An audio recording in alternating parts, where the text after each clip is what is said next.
Amo Myo Renge Kyo. Hi, everyone. Thanks for being here. I hope you're in good health and secure. Just a note, I've noticed in the last couple of videos some skipped frames. I know that's annoying. And I think the only way I can do that until I upgrade hardware is going to be to try to be less animated. I'm going to try anyway. It seems like if I do a lot of hand movements and so forth, especially on camera, that is, that challenges the processes here. Still haven't decided if I'm going to buy the full version of Blackmagic DaVinci Resolve. I haven't heard from anyone yet, other than Casey, that there's a big performance boost by buying the licensed version. That may be all I need to do, so I'm looking into that. All right, continuing with one of the latest Go shows as we're getting close to ending this book, in this collection of Nichiren On Karma, this one on curing karmic disease, quite specific to our discussion, right? Nichiren goes on, although you were not in the mainstream of the true word school, you were still a retainer of a patron of that teaching, right? You were donating funds, you were supporting a monk, being a patron, like many of you are. You were still a retainer of that patron of that teaching. You lived for many years in a house whose family was devoted to an erroneous doctrine. That's just a fact, right? The month after month, and month after month, your mind was infected by the teachers of error, right? Bad influence. Influences that, although you are dedicated, proper attitude, intent to follow a teaching to enlightenment, you are being misled by bad teachers. Though huge mountains may crumble and the great seas dry up, this offense of yours will not easily pass away, even though you were unawares.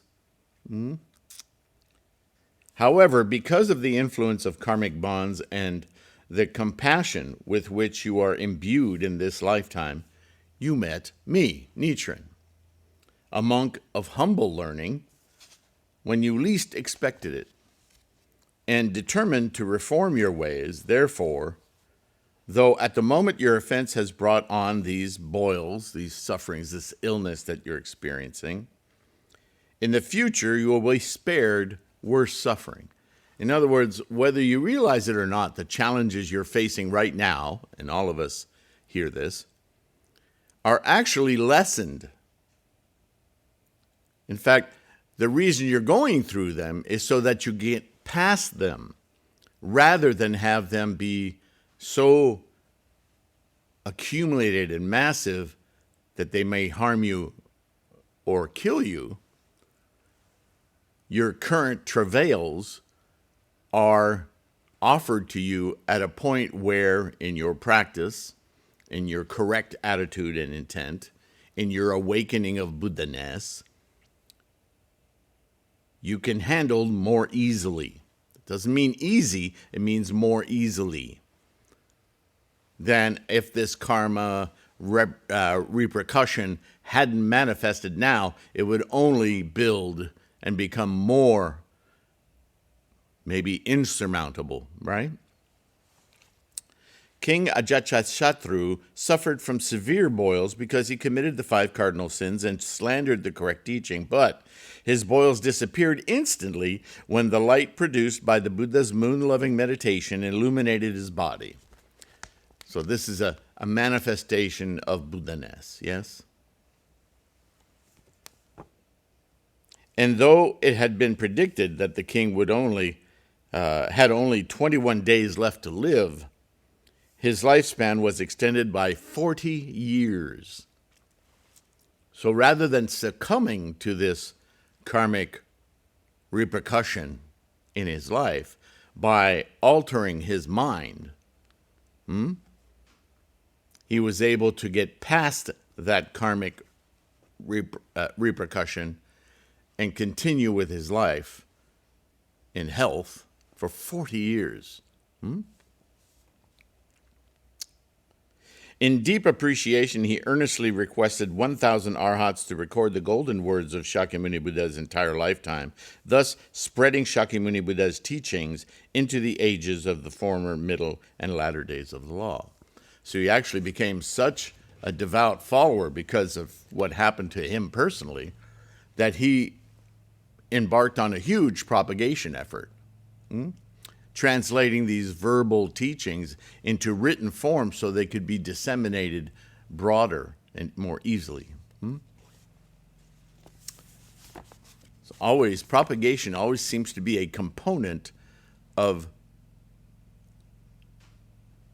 launching us through obstacles. Your boils have resulted from only one offense, slandering the correct teaching. It's not like you killed your parents or anything. The mystic law you now embrace surpasses the moon-loving meditation. How then could your boils possibly not be healed and your lifespan not extended? Right? Ipso facto. If these words of mine prove untrue, you should shout, Shakyamuni Buddha, the eye of the entire world, is a great liar, and the Lotus, the wonderful sutra of the single vehicle, is a scripture of clever flourishes. The world-honored one should give me proof if he cares about his good name. All the sages and worthies should come to protect me if they do not want to be false to their vows. Basically, if you think I'm bullshitting you, then that would mean that everything written of the Shakyamuni's teachings is also bullcrap. So, if it doesn't work out, he's giving her confidence, as I'm telling you it will work, then you have a right. You won't be slandering in that case. You'll be obviating that we're all great liars. But obviously, I have total confidence you won't be doing that because you will get a result. A letter cannot convey all that one would like to say, and words cannot fully express what is in the heart. The rest will have to wait until the next time we meet. With my deep respect, Nichiren. So he wrote this letter as a reply to Ota Jomyo's report that he was suffering from a skin disease. Written in the 11th month of the first day of Kenji, 1275, it was sent from Minobu to Ota Jomyo, who lived in Shimosa province. One of Nichiren's most devout believers, Ota was a government official who was converted to Nichiren's teachings by Toki Jonin, another name that's familiar, right?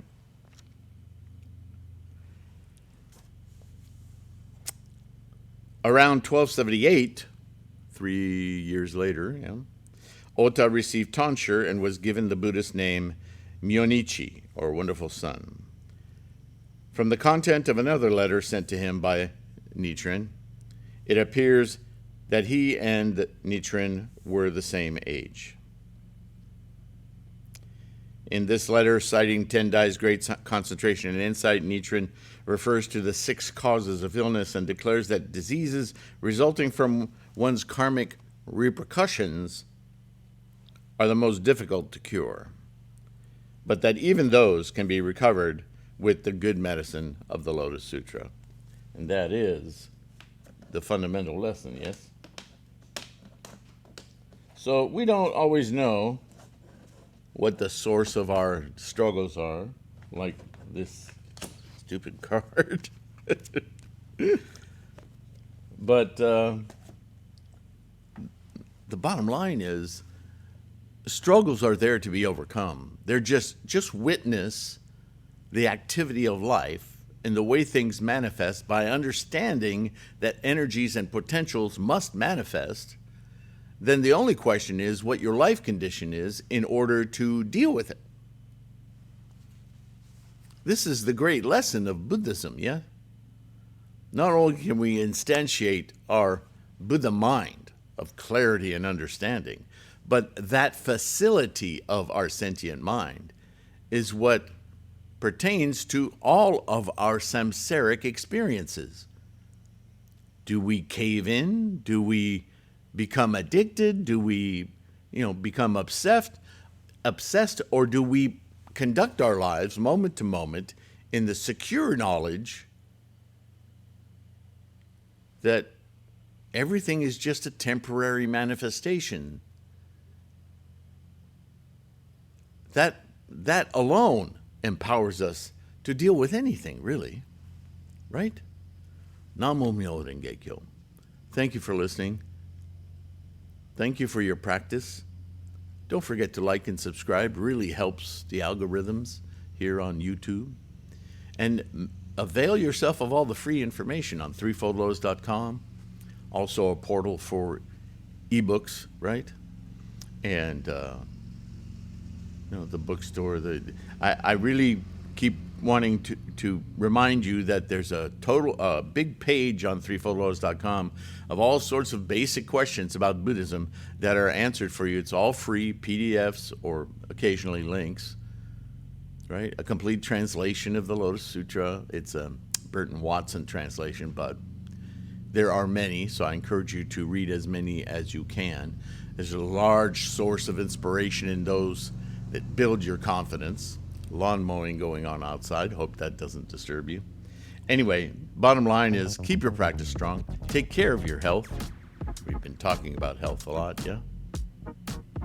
Be kind to yourself and others, and I will see you in the next one.